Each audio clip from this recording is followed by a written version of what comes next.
I'm doing like way too much nonsense, at the Yeah. same time. No, totally understood.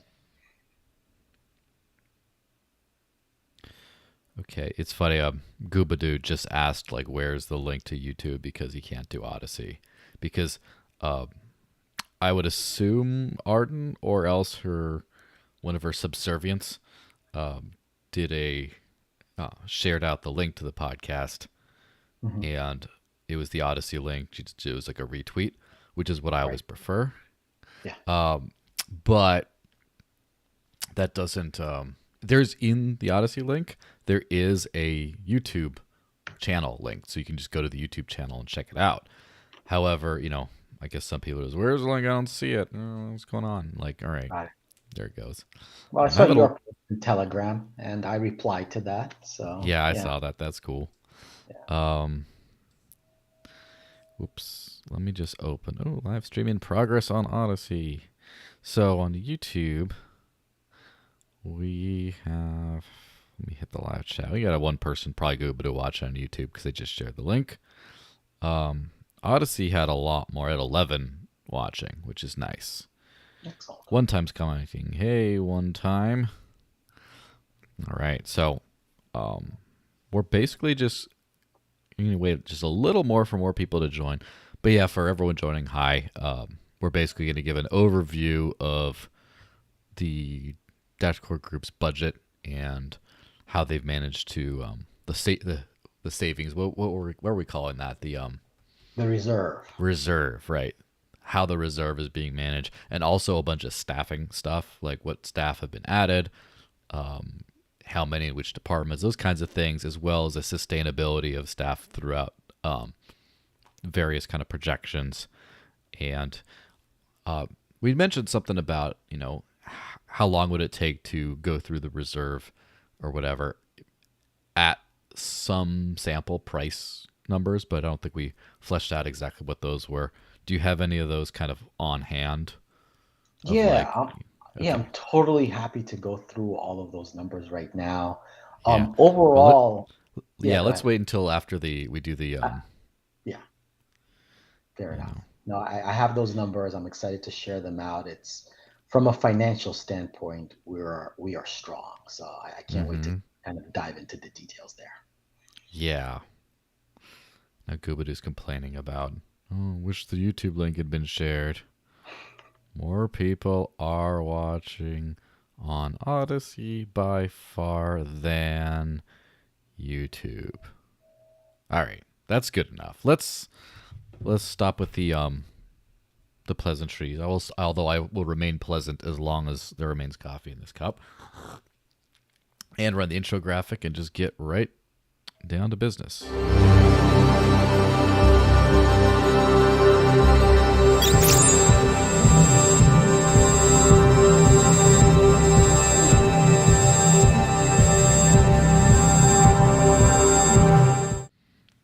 So, hi everyone, happy Friday. Some of you guys might have been anticipating watching my other podcast before, but I didn't have it because I was too busy doing too many awesome things. And so it's just the Dash podcast today, which is it's still a great thing to focus on. Um, and one time already says he has a very long question for Glenn. So we'll see. We'll see how that goes. But speaking of which, so I have the wonderful pleasure of speaking with the one and only Glenn Austin, CFO of the Dash Core team. How's it going, man? I'm excellent. How are you doing? Pretty good. Very busy. A lot of stuff going on, a lot of different things to juggle, but you know how that is. Um, Yeah. Everyone, let me know if the sound's coming through great. Let me know if the visuals are fine. There might be a little bit of a lag because there sometimes is, but I'm also doing other stuff on the computer right now that might be slowing it down. So let me know if you have any kind of suffering from that kind of thing. And as always, cointr.e/the desert links. You can leave any questions, comments, or just fun little tips in there. And of course, please feel free to engage in the free live chat. But I'll be less amenable to answering those questions. Although if they're relevant, of course, I'm not gonna let you guys down. So, yeah, let's just sort of jump right into it. So, in the past few years, you've kind of not just not only just done the CFO role, but you've taken on a whole lot um, of what is it, HR type roles. And yeah, so that's a great place to start. So how many people did Dashcore Group have at its peak that you could remember in the great 2017-2018 bull run? And then where did they go at the bottom of it? And kind of which were the I would say the losses, I guess, but the difference. Where did the difference make up between the big peak and then where we ended up at the very bottom of this most recent bear market? Yeah, absolutely. Happy to jump into those numbers. Mm-hmm. In 2017, 2018, I would say we peaked at just around 50 people. Mm-hmm. They were, spread across a number of different functions. A lot of them were developers, but we also had marketing, business development, strategy, some admin roles as well. Mm-hmm. And then through the bear market, through a variety of actions, be it, not replacing people who were leaving or even having Mm-hmm. to actually actively reduce staff, we ended up bottoming out at about 25 people or so. And Mm-hmm. we entered 2021 with roughly 25 people. Um, Besides my role as CFO, I Mm-hmm. kind of took on the role of a lot of the legal and regulatory type activities, and I also started doing a lot of the HR activities too. Mm. And then in 2021, we ended up ramping up pretty quickly. We doubled in size, right? So we went from 25 to back to 50, to Mm-hmm. kind of that watermark that we reached back in the bull run of 2017, 2018. And we've added, an HR specialist on our end, and another 24 positions, and kind of happy to jump through kind of who those people were and what they do at Dashcore. Yeah, well, let's start. Obviously, it's build hope and positivity as the thing goes on. Let's start with all the negative stuff, right? Yeah. Which is just the decrease in the staff, which at this point is such old news that it's not like people are going to be all get feelies about those. But so generally speaking, which were the positions that suffered the most? Like, kind of where did they end up falling off in most directions? Was it mostly developers? Was it mostly marketing? Was it mostly biz dev? Like, how did that tend to fall out as far as the losses? I would say it was pretty proportional throughout the organization. That said, we didn't have that many people within, marketing or biz dev or strategy or even product. So, we, as an absolute number, we probably lost the most devs, but in terms Mm-hmm. of percentage of the organization, it was definitely the non-technical folks who suffered the most. And most of the positions were lost with people actually leaving and us not backfilling them. But there were Mm-hmm. a couple of reductions that we had to make. Otherwise, Dash Core Group's reserves weren't going to cover us, 2 months out or 3 months out, barring a miracle. So, and those were the most painful, I would say. So, yeah, you definitely Yeah. started with the negative topic, and those were not fun times at all. Yeah. And so it's sounding like, as raw numbers, it was more developers, but as far as a percentage, it was definitely not. And obviously, as a tech company, Dashcore Group is developer heavy. Uh, and I mean, it's not really a question, and definitely not in specifically your wheelhouse. But I'm almost wondering out loud, like, what kind of if platform delays were partially as a result of not having enough staff, and obviously it's not really a choice, and it's also water under the bridge. But at least that if that could have been a problem, that won't necessarily be a problem in the future. So now we're going to now it's pump season, right? And so we Yeah. got a lot more resources, and then we've hired on a lot more people. So you want to just go through who's been hired on, maybe even name names, like because a lot of these people are just new to the community and people don't even know. But just do a rundown of like the new people who are brought on board, and then also which positions you're still looking for, if any. Right. So I'm Probably not going to go with names. There are just Mm-hmm. so many, and then Mm-hmm. people I forget to mention will reach out and say, Yeah. "Hey, what about me?" But Mm-hmm. there are 17 software engineers that we added in Mm-hmm. the last 6 months. So that's literally people who are out there coding. Mm-hmm. So that's huge for us, right? That more than doubles our actual tech department. And Quantum, Sam, who's been named Mm-hmm. CTO, has done an excellent job managing them. And I'm just really happy with the progress we've had there. Besides that, four were added in what I'm calling like technology support. So those are the Mm-hmm. people who are, product managers or project managers or do QA, right? So they don't do the actual coding, but they are technical and they frequently interact with the technical team. So Mm-hmm. I actually consider them part of, the infrastructure team or the technology team. They fall right in there. And then four were within, admin, business development, and marketing. So, as I mentioned, there was an HR specialist we hired. There was a biz dev person that's been focused on Brazil. And then in 2021, we also hired our CMO and Mm-hmm. a content developer as well. So content manager, I guess, technically is his role. So we've added all those roles, and we now have kind of slowed down our hiring. We are, our run rate is pretty close to the current price of Dash. It's a little bit. Our run rate is about 130 or so. So Mm-hmm. we're roughly break even on a month to month basis, though we are still putting away some money into reserves. And we have three actually open positions left, right? So two of them are again in the tech world. One is a Rust developer. The other one, I believe, is a C++ developer, but don't quote me on it. You can go to dash.org/jobs and take a look at that. And please apply. We are always looking for talent, right? Mm-hmm. And then the third position is I think it's a WordPress developer to kind of help out with our website. So again, if anyone has those skills, please apply. We have been looking for someone in that role for a while now, and for some reason it has been challenging to fill that position.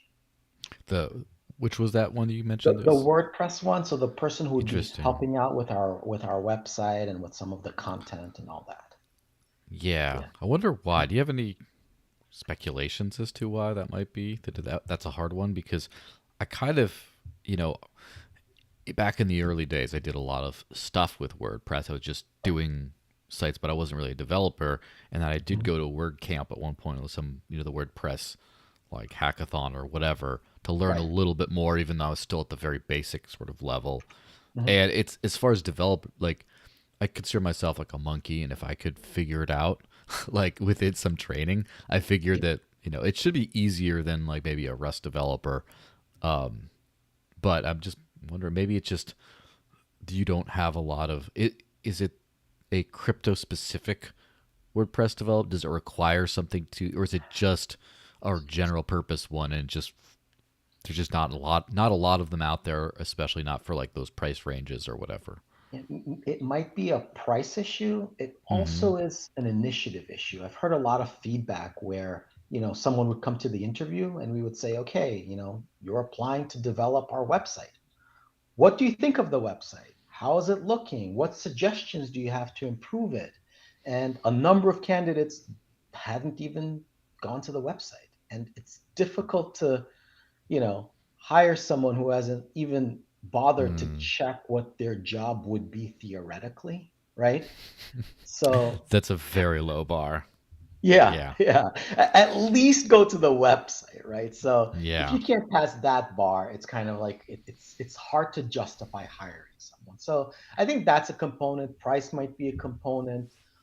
I don't know how high it is on the priority list as well. So, I'm sure it's a combination of all of these factors. Okay. Well, if you know WordPress anyone, come out there and figure it out. Then as for Rust, I'm assuming that should be doable to fill. It's a popular language.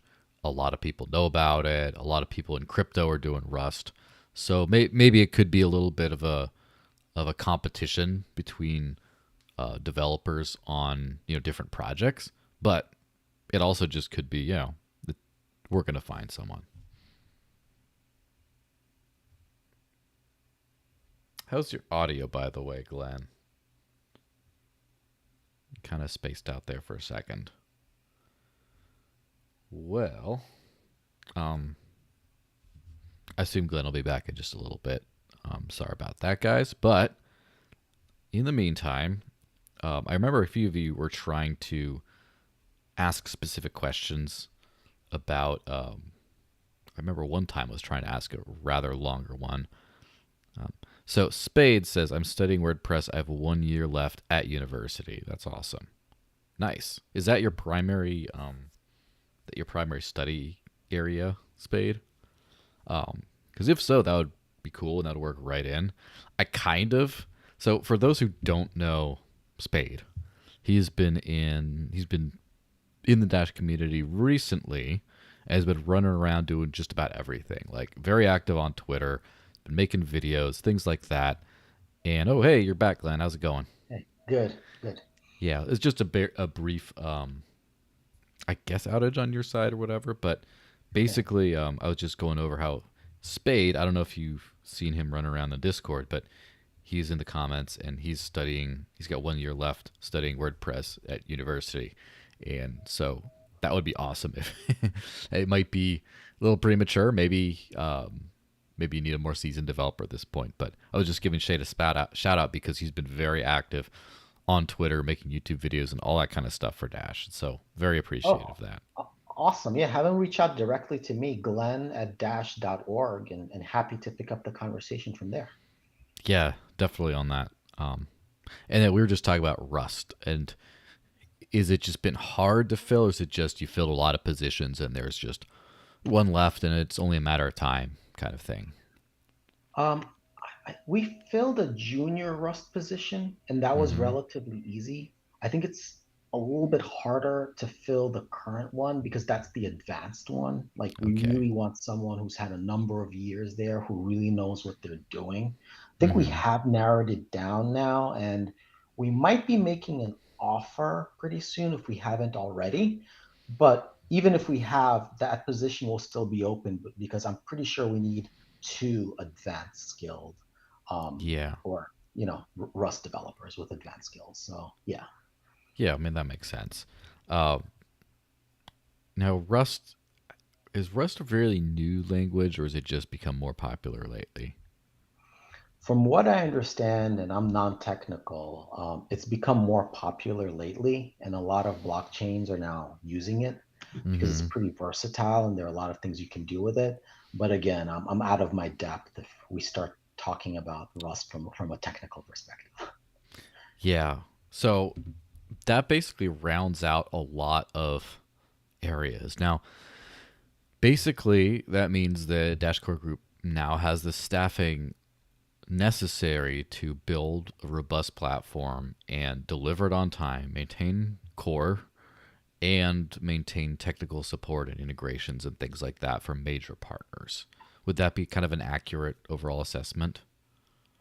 I would say it's an accurate assessment. I think we can add another engineer to the integrations piece. I think right Mm-hmm. now all hands are on deck to push out platform and to keep up on the core end with all the Bitcoin backports. I think we've Mm-hmm. de-emphasized some of the partnerships and integrations where we kind of had a couple of developers in the past dedicated Mm-hmm. to that on a full-time basis. I don't think we have any right now on a full-time basis for that Mm-hmm. particular role. So that would be one role that we might want to hire for in the future. If budget or price allows. Yeah, that would be nice. Yeah. And then as far as business development, um, remind me again, there was a Latin American person added for Brazil specifically, and is that the only biz dev acquisition? That is the only biz dev acquisition. Yes. And then as far as the marketing department is concerned, it has how many people right now that you can think of off the top of your head? So two. All right, so we got two people there, and Yeah. so in a lot of ways, it's still a relatively lean team. I mean, it's very beefy on the on the developer side, as it definitely should be, because Yeah. as Dash Core Group produces software, and that's the main thing that Dash would market to people anyways, Mhm. and build in integrations that kind of make sense. And the good thing in all that is that there's other groups like the Dash Incubator. I've noticed recently the Dash Incubator's been producing a few backports at least for Dash Core, in addition to, of course, all the other stuff that they do. And Mhm. of course, the newsroom has been promoting launches and things when they're there. And of course, the marketing hub, we're really gearing up to do some heavy lifting on the Dash Direct Virtual Mastercard launch thing, and of course more information about that later. But right now for Dash Core Group, so the staffing has been rounded out back to like a complete team. Now, how are finances looking for right now, and then into the next few years? Sure. So I'll cover this in a lot more detail in a couple of Mm-hmm. weeks when we have our quarterly call. Yeah. Um, as I mentioned already, we are roughly break even from Mm-hmm. a compensation perspective in terms of how much revenue we bring in for compensation and what our Yeah. expenses are. Our break even is about $130 per dash, and we're sitting right now at a price of 142. So we are putting away money into our reserves. Our Mm-hmm. reserves are the highest they've ever been in US dollar terms. So Mm-hmm. we're sitting right now at about 8 months of reserves when it relates to compensation. And, in the past, we've kind of communicated, hey, we really want to get to that 6 month reserve threshold. We reached Yeah. that. The next kind of target would be at 12 months. And then I frankly don't think Dash Core Group should go above that 12-month threshold as far as reserves go, Mm-hmm. because as you can imagine, every time we add a dollar to reserves, that basically implies that we had some net income that was generated that period, and we have Mm-hmm. to pay taxes on that net income, right? Mm. So, with every dollar you put away into reserve, you have to pay a certain amount to the government. And I don't think we need more than 12 months of reserve in order to Yeah. function, you know, competently. Yeah. So you got 12 months of reserves. And So we're at 8 months now. Yeah. yes, so you're at 8 months now, and you're hoping to get towards more 12 months. So let's hope the bull market sustains and Hmm. that gets reached in relatively short order. But Yeah. we're talking about reserves, and that's not purely runway. So like it's not like at some point in April, let's just say, the price of Dash goes to zero after that, literally literal zero, and then you can keep cranking out code for 12 months or so, or 8 months, and then it's over. Yeah. Obviously, this is something you dip into in supplementing a proposal ask that would be ongoing. So, first off, before we go into the well, yeah, let's just go straight into that part first. As far as how much runway is there, Mhm. obviously, so the low point of the last bear market was at 32 or 38 or something like that Yeah, for I think like it a. was in the 30s, but it was brief. So we cash out Dash roughly once a Mm-hmm. week. And Yeah. I don't remember cashing out Dash for anything less than 55 in that entire period. Yeah, so basically, somewhere around 60 might have been like a bear market level for the Hmm. price. Right. So let's just assume that we get to a, let's just say, for purposes, right? It just goes, the price ends up going to 60, like Yeah. straight away to 60. Sure. So, Tomorrow. yeah, so if with 60 and the 8 month reserve, I guess, Mhm. how long would that last if it was the usual Dashcore Group ask month after month at $60 Dash, and then also eating into the reserves to make up the difference? How long would that last until you got to start making some adjustments? So I'll simplify that just a little bit. Yes. Let's make it Sure. 65, which is Yes. exactly half of our break even right now. So Yeah. with Nice round number. 65, we could last 16 months without making a single change to our structure whatsoever. Now, Mm-hmm. it's unrealistic to think we wouldn't make any changes at 60. I think if we're Mm-hmm. sitting at 60, we probably don't do anything for the first couple of months, 4 or 5 months maybe. If we Mm-hmm. continue sitting there, we start taking small actions, right? So if somebody Yes. leaves, maybe we don't replace that decision, right? It might not be critical. Mm-hmm. We would, some of the current 130, it includes the three positions we're recruiting for right now, right? So probably want to freeze opening positions and freeze actual hiring. Mm-hmm. That right there will already bring down our expense run rate as well. And then kind of like there's some more dire things we can do that would probably Mm-hmm. be taken a year from now or a year and 3 months, depending where we are. And that would be, again, going to the Dash Core Group team and asking for folks who would like to volunteer, right? We Mm-hmm. had a lot of people raise their hand during the last bear market and say, hey, I'll volunteer. I'm not going to get paid as much as we agreed I would be. I'm basically taking a salary cut, right? Mm-hmm. And there were a number of people who did that, and they were instrumental in having us survive that bear market, right? And then the last step there would obviously be, some type of reduction in terms Mm-hmm. of staff. But again, that would probably be 2 years from now if we were averaging $60 in terms of our cash at price for the next 2 years. So again, from a sustainability standpoint, we are in really good shape relative to 2018, 2019, 2020, or even last year. Yeah, and so that'd be 2 years at like a half price thing, which Yeah. would be rather unfortunate if it ended up being that way. Mhm. Now, what are some other projections? Like, let's just say if it's below 60, that's a very I guess unprecedented thing. It'd mean that like with the crypto markets going up, the next bear market would be like more annoyingly low, and so that would be a really bad sign. So that's obviously a different contingencies come into play there. So what would it be like? Let's just say 90, averaging $90 dash, like halfway between there, kind of like. Yeah, so at 90 and 100, we don't really change much for another year. In a Mm-hmm. year, we will look at, hey, this is where we are. Mm-hmm. What should we start doing something?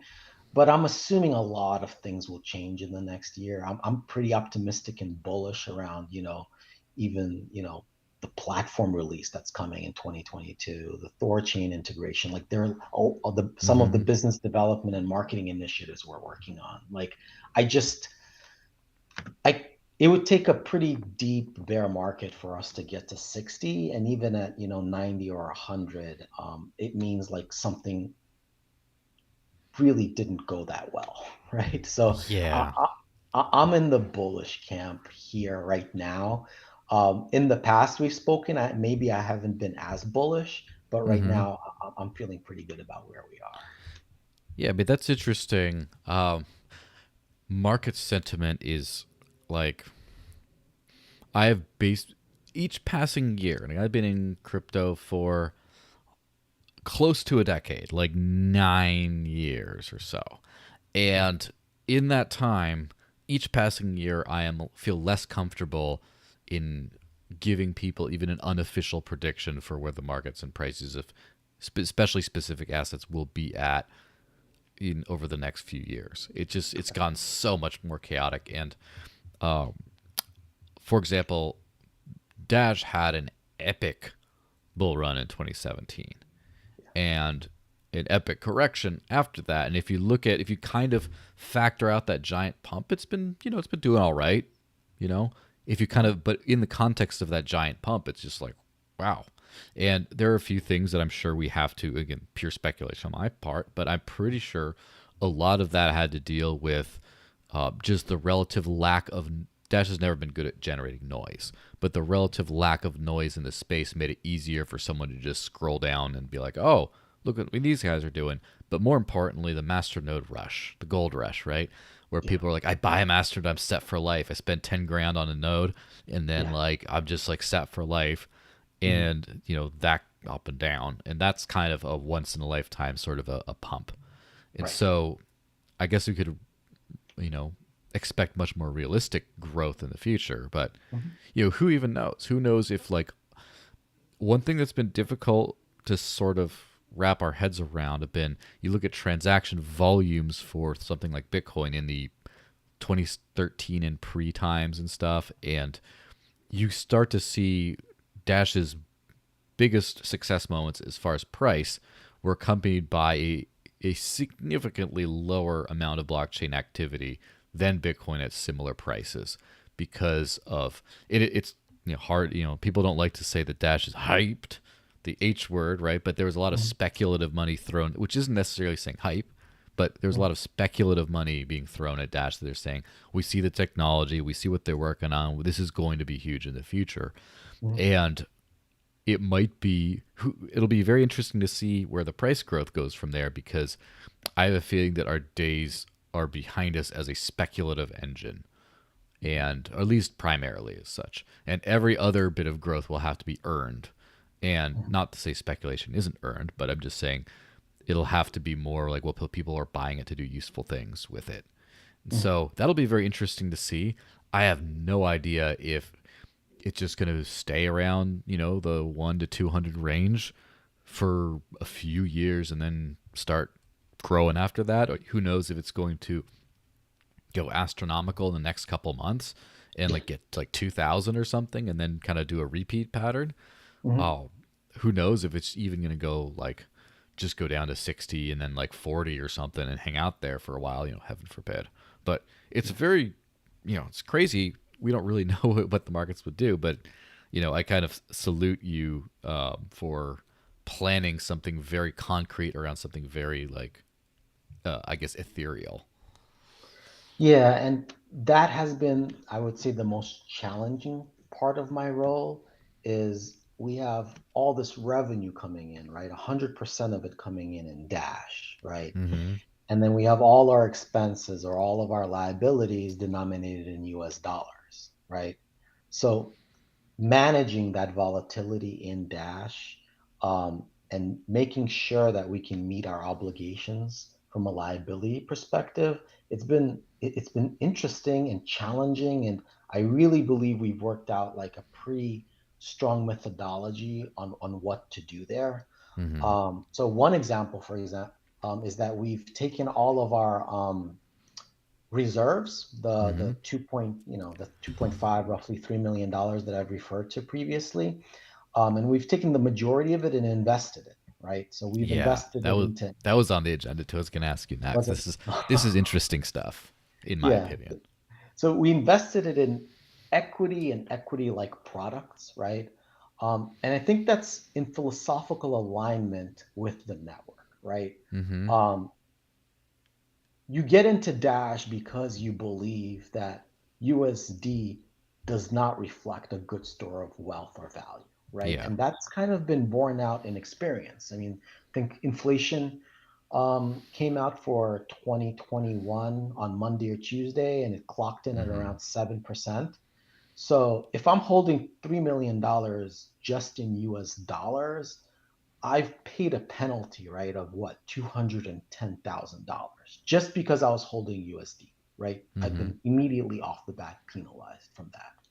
So, um, because our liabilities are denominated in US dollars, we want to invest it in something that what I'm going to call safe equity, right? So we're looking at we're overweight utilities, we're overweight REITs, we're overweight companies that kind of produce real things and create real assets, right? The Mm-hmm. overwhelming theme is, we're looking at companies that take inputs and then produce outputs, and they slap a price premium on their products, right? And Mm-hmm. we believe over the medium to long term, that type of portfolio will outperform um, just holding US dollars. So, Yeah. people might say, hey, but do you really want to be investing in the traditional finance system or equities and all that? And is it risky? And then if I compare kind of the risk profile of equities to the risk profile and the volatility of crypto, which is where we get Mm-hmm. all of our revenue from, it's almost like equities are risk-free in a way. Yeah. Relatively speaking, the volatility in equities is so low compared to cryptocurrency that it might as well be risk-free for the purposes of this exercise. So, we just moved into that like, probably in the last 6 months. And Mm-hmm. we've generated a little bit of return over the last 6 months, which is good because it kind of diversifies our revenue stream from just purely taking in funding from the Dash network to now also generating some return from the assets we hold.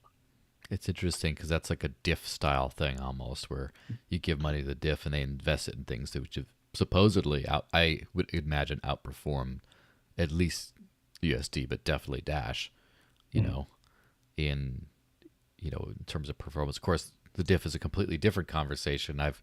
It seems like Valkyrie's done quite well by them. It seems like I don't know. I don't have any visibility on BitFi, but it seems like CrayPay has certainly the equity there is certainly paid off. But more importantly, the product that got created as a result and all that, which is going to be interesting. But so as far as the breakdown, before we go into like first equities. So equities are what is like the projected rate of return on like the equities. And forgive me for dumb kind of questions because I my experience in investing is all entirely in crypto because that's just kind of I'm learning about the old financial system retrospective to the new one. So like what's the kind of returns we tend to get on like the US dollar amounts in there? As a rule of thumb, pension Mhm. plans will use a benchmark of roughly 8% per Mhm. year in equity, but with a lot of volatility around that, right? So it can clock Yeah. in at 20 to 30%. I would say 30% is a really good year. And then Mhm. from a drawdown perspective or, negative return, it could go 30, 40, even 50%. You don't typically see equity crashes over 50%. Like those are. Catastrophic. Oh, we had another little interruption. It must be something in the air over there where I'm not gonna tell the whole world where he lives necessarily, but oh, there we go. You're back. You Yeah, say I don't. catastrophic 50%. That's Yeah, our last thing. right.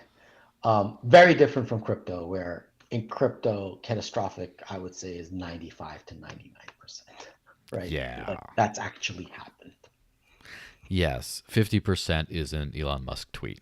You know, Yeah, yeah. which is crazy that Dogecoin is pumping again because, as sort probably as a joke, the Tesla store started selling a couple items for Dogecoin, and Mhm. like one of them's like a silver Texas style belt buckle with a Tesla logo that's only purchasable with Doge. And wait, like I, mean, I am not I'm not mad at it at all. That's just it is what it is. It's Yeah, just they're they're having some fun and it works. Um, yeah, yeah. So we're talking about like the equity. So somewhere around 8% maybe. yeah. And so holding USD reserves is 0% on Right. top of the USD, or rather, it's been like 7% inflation a year. How much has it been? And people don't really understand that it's not just a constant inflation. It's like there's volatility too. It's not guaranteed. The emission rate of the U.S. dollar is not guaranteed. So as far as a percentage breakdown of Dashcore Group reserves, what percentage is literal like cash in the bank? What percentage is in Dash at any one time? And what percentage is in equities? And I assume it's just between those three categories.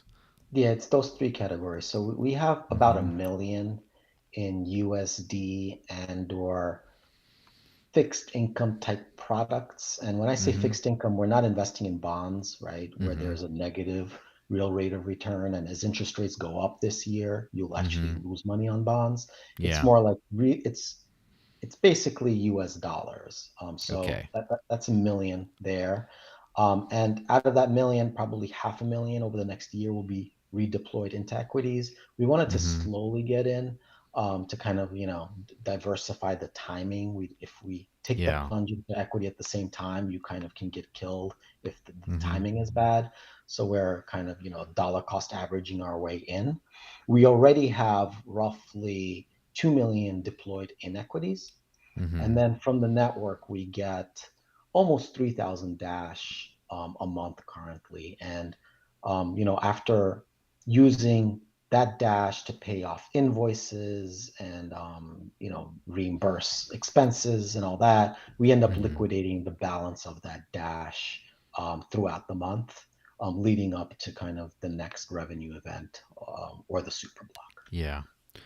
That leads to a sort of a question I don't think I remember to pre-screen or whatever, but of so obviously Dashcore Group pays a lot out in fiat because just that's how things go. But I'm sure a lot of especially developers would prefer to be paid straight in Dash. And do you know kind of what that breakdown is, or just whatever visibility? Like, yeah, I'm sure you got a few people trying to be paid straight in Dash, right? Yeah, so there are a few people that are paid straight in Dash. We also have partnered with Deal. So Mm-hmm. when we hire subcontractors and or hire employees outside of the US, they Mm-hmm. onboard through our program with Deal. Deal is a PEO, professional employment So on board organization. through your deal with deal, as it were. Yeah, exactly, exactly. And we actually were, as part of the condition of joining their platform, we requested that we get integrated, Dash gets integrated as a form of payment on their platform. So, they just announced in their kind of newsletter to all the people who use Deal back in December that, you can get paid out in Bitcoin, Solana, or Dash, right? So all of their Mm-hmm. subcontractors on that platform can get paid in that form too. And, In I Bitcoin, know Solana, some or of the, Dash. That's an sorry, interesting. You said yeah, that's an interesting collection of three options. You have yeah, the number one crypto market asset. You right. have the very much uncrowned king of the payment space in crypto, which is Dash. Hmm. But like way down the coin market cap list, like where would that even come up Yeah, without Bitcoin Cash or Litecoin? And then you have Solana, which is another big gorilla in the room, but is new and is not the top. I don't even know it's a top five. I don't know exactly where we're at as far as today, but it definitely would have been like Ethereum or something. It's right. very strange. Do you know if did Dash Core Group have any role in convincing him to take Dash? Because if so, then I can imagine Solana specifically reached out as well, and it just Bitcoin, and then the other two just jumped in on their own.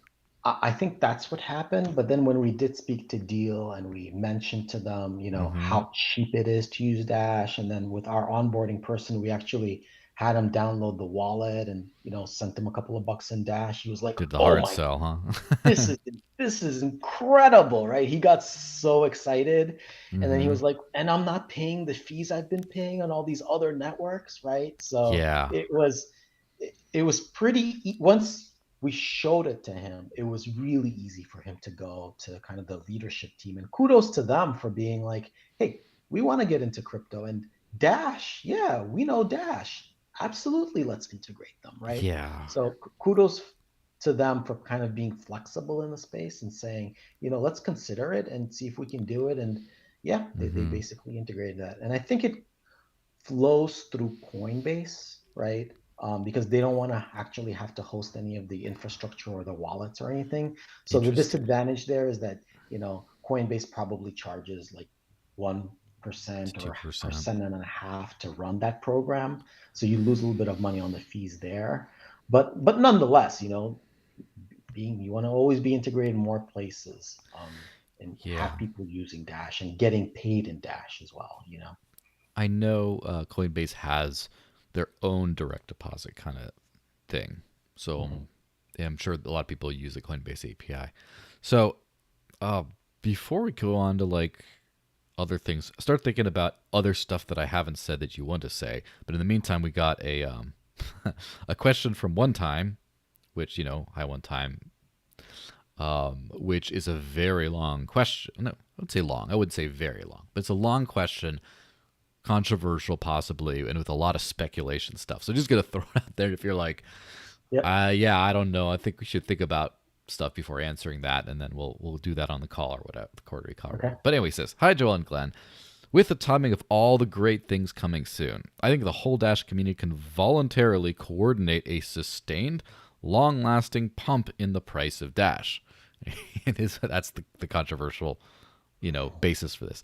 I think it's extremely undervalued, and anyone, including DCG, who sells at the current market price is drastically undervaluing Dash, which is unfortunate, but selling low is understandable and obviously necessary to keep operations and development going strong. The following questions are completely theoretical and hypothetical, just to explore curious ideas. If a DCG monthly treasury proposal doesn't pass, what exactly would that mean? Would operations then continue normally using your fiat reserves? Would it be taken as a signal to make fiscal and or operational changes? Would that be a correct assumption, or how would you know? Obviously, we'll just get through these questions and then see where we end up being. What if the network majority actually decided to defund DCG for a single month, not as a signal to make any operational changes, but simply to temporarily relieve Dash's sell pressure as part of a community-coordinated price pump strategy? Let DCG burn through some of their fiat reserves temporarily instead of dumping Dash, as it were. Constrain available supply until the price goes higher to a new normal level. Would DCG oppose or have a problem with the network trying to coordinate a price pump? Would a 1 month depletion of reserves put DCG back into a precarious financial situation? Alternatively, what if the network majority of MNOs, instead of defunding DCG, requested that instead of dumping Dash for fiat, DCG should keep 1 month's treasury reward held in Dash, pay employees who require fiat by using DCG fiat reserves, like during that 1 month? Would DCG consider an idea like that as part of a major coordinated effort to surge the price of Dash? Yeah, we said, and fair warning by one time, that it's very hypothetical and also controversial, but just it's fun to get out there. Do you have any random thoughts about any of that stuff? Wow. Random thoughts. Okay. First, definitely not into manipulating markets, right? Mm-hmm. So that I wouldn't be that excited about. Mm-hmm. The second thought there is Dash Core Group doesn't end up getting that much of the supply, right? There's this appearance that Dash Core Group actually suppresses maybe the price by liquidating every month. But if you think about it, there's what, 10, 12 million? I'm not sure. You probably can correct me. How many Dash are outstanding now? Somewhere between It's 10 a and 12 million. little over 10, I think, A little in over the 10, entire right? supply. And But, as far as the block reward is yeah, concerned, DCG consumes 6%, and right. so 6% out of new Dash. of new Dash and a Yeah. very small percentage of outstanding Dash. Now, of that 6%, how much of it ends up being one we could call liquidated immediately?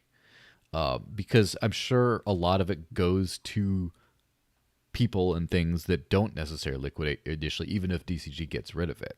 So 30%, I would say, of the Dash that we receive, we end up using to pay expenses and invoices. And then Mm-hmm. 70% gets liquidated over the course of a month. Yeah, So you're talking a really small like supply of 4 or Dash. 5% of the M- new Dash created. Marginally, it won't really move the needle. I think Mm-hmm. this question applies more to, some of the projects out there where the team gave itself 30 or 40% of the total supply of the tokens, right? Or like And those are 70% like Smart immediately, Cash used to. yeah.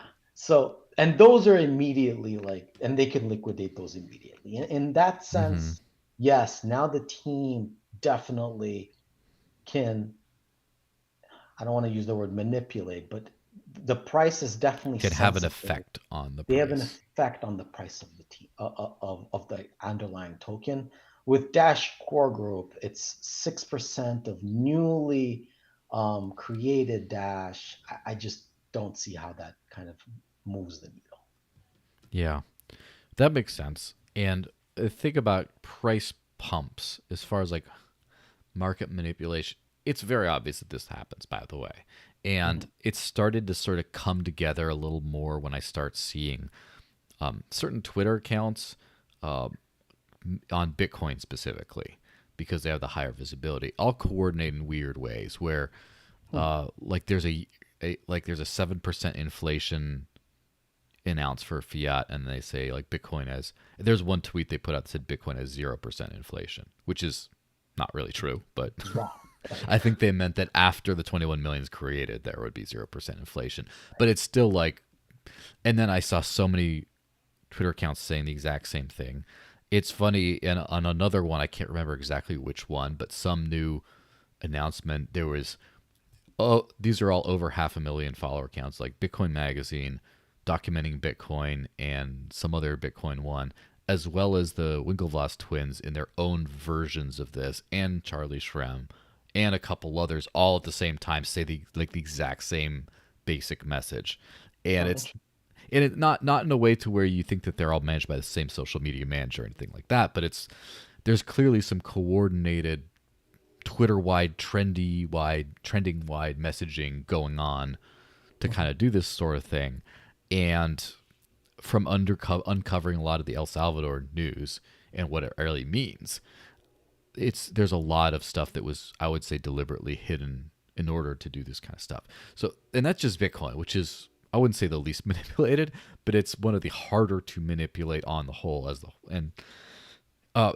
the problem with manipulation is, if you could just make free money out of nothing, everyone would be doing it, right? You can't just, Mhm. you can do a occasional pump, but then there's crashes, like the Great Dash hype pump of 2017, which was not, I would say, orchestrated by the Dash community at all. It was just people found out they could make a lot of money on a Masternode, and then yeah, and so it's pretty crazy. So my thought on this, and I'm sure you'd agree with this, and then Ryan Gull has a question after that. My thought on the price pump stuff is absolutely we should pump the price, but by that what I mean is we should drive use cases plus users in a way where people actually have an incentive to buy Dash. And it's not a speculative incentive. It's not like, well, if I buy this, it might go up because then they dump if it might go down.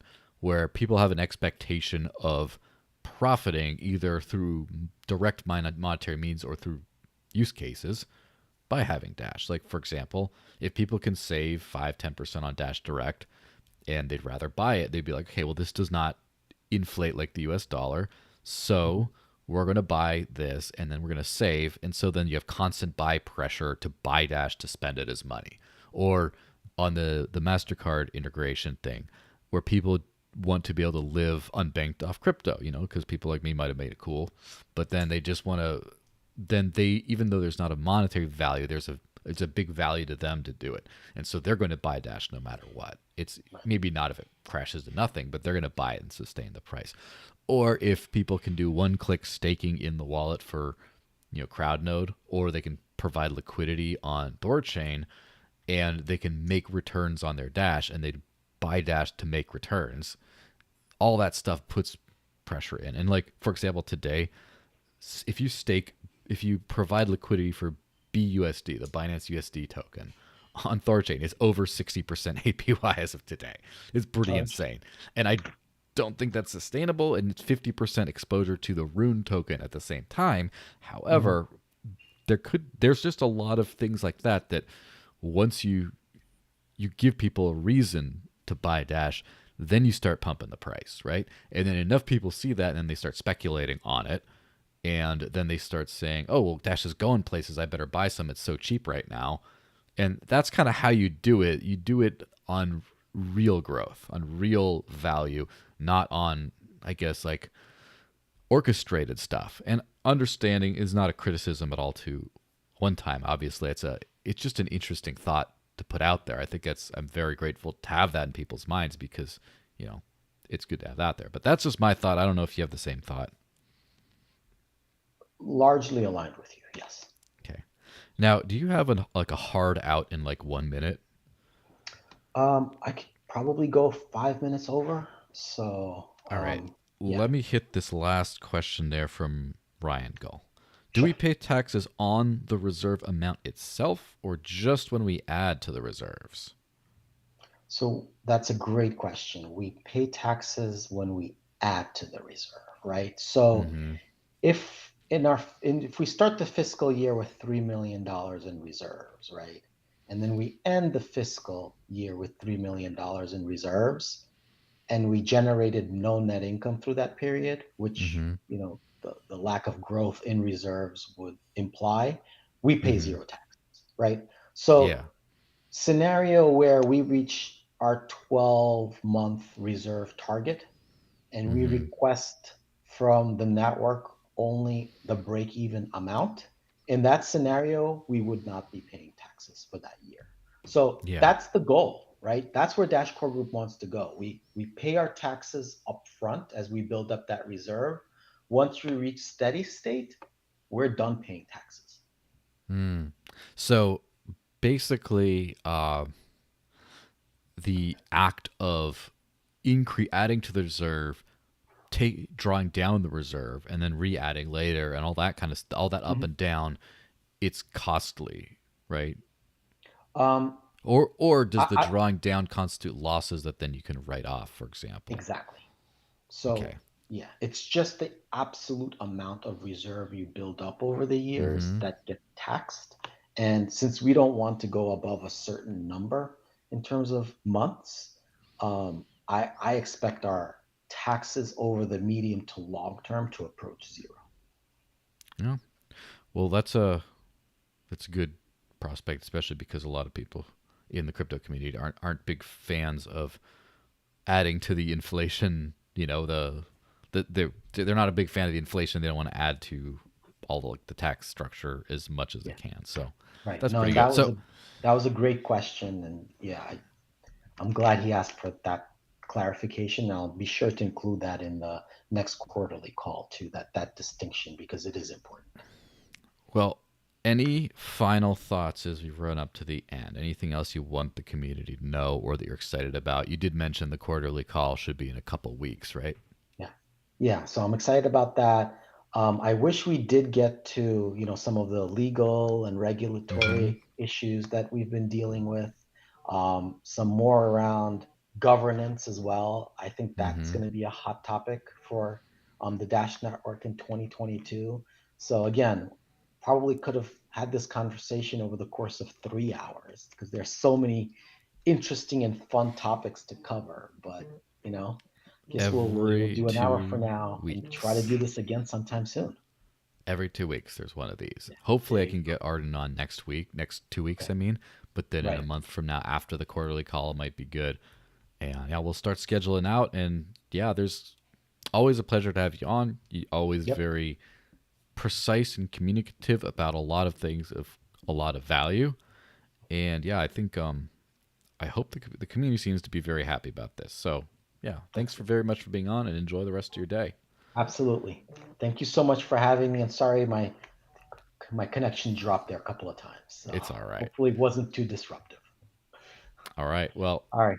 I'll just give a few parting words after you go out of here. So don't don't Okay. don't feel like you need to stick around. But Sounds yeah, good. thanks for being on. Thank you. Bye bye. Ooh, all right. Now let me stop that. All right. So thanks to everyone for watching. It's been a great podcast. One thing that, as we mentioned, was very that we're talking about stuff we're excited about. One of those things is, of course, the release of Dash Direct's virtual Mastercard. Now, this is if you've been hanging around the community in like the Discord channels and Reddit and Twitter and stuff, I'm sure you've seen something to this effect. But let me just be really clear on that. So Dash Direct, which is the app that lets you basically spend Dash almost anywhere or most big box type stores in the U.S. and hopefully soon to graduate to other areas. Uh, that is, they're adding a functionality very soon, is in this month, is in within the next couple weeks, hopefully, that basically gives a virtual MasterCard you can spend anywhere MasterCard is accepted, which means just about everywhere, right? It's so basically this will allow anyone to just be able to spend Dash everywhere now, basically, in the US to start out with this one app, which is pretty huge. It means that anyone can sort of live off of crypto, kind of like I've been doing. And the more important bit is it's non-custodial. It means you don't have to hold it. You don't have to leave them with a balance on the app or the card. Like, let's just say a crypto.com card or a BitPay card or a Uphold card or something like that. You can just hold all your balance, not only in Dash, but in Dash that you control in your own private keys in any wallet, and only move over literally at the moment of the point of sale to whatever you need to buy. And that's huge, right? Anyone, no KYC, you don't have to give your ID, you don't have to give up custody of your funds, you can spend privately, it doesn't have to be a name on the card or anything. That's going to be live extremely soon. And that's very exciting. And as I was alluding to, things that could like drive up the price of Dash would be people buying it for the purpose of being able to live off of it as intended.